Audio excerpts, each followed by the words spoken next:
Hi. For those that don't know me, my name's Alan. I'm a 24-year-old here at Utah Valley University. I'm studying communications. To the outside observer, Alan Ledesma is just like every other young adult.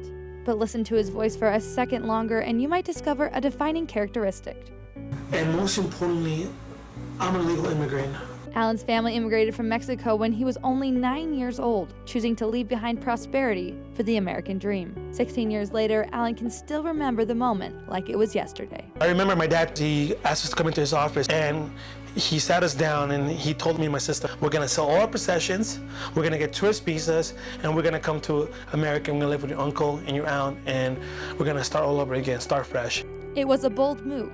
A move everyone in the family knew was illegal. Over the course of 10 years, Alan watched his father go from the director of 3 private schools in Mexico to a waiter and furniture mover in New York City. My dad's my hero. He had dreams and he had hopes and he worked for those dreams and he worked for those hopes. Dreams and hopes that would live to inspire the family, even after their father was gone.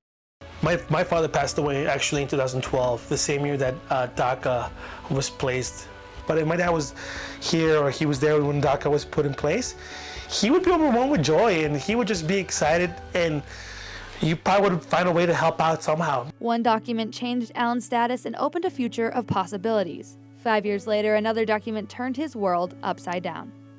I was at Chili's. I was working my morning serving shift that day, and my phone went off, and all these notifications from NPR, the New York Times, all these news organizations, DACA has been rescinded. I broke down. It brought some fears that I never knew I had, but it also brought a fire. Hearing the news awoke something inside Alan. He knew it was time to fight for the dream his father had only imagined years before. Don't give up, just like Alan said. When DACA was rescinded, it brought me fears, but it also brought me, again, that wake-up call that, hey, this is something that you have to fight for, because if you don't fight for it, no one else is going to fight for it. Our parents did not come bring us to this country for us to give up. Alan became an activist and very open about his legal status. He opened clubs and organized marches and rallies in order to put a face with the fight. I'm doing this because this is what my dad would want me to do. I'm working on my dad's legacy and my own legacy. I hope that I can tell my children, hey, like, I fought for my rights to be a citizen, and I fought for the rights of others. A fight that might end on the steps of the Capitol, but started in the heart of a father years ago. Christy Lee Newberger, 11 News.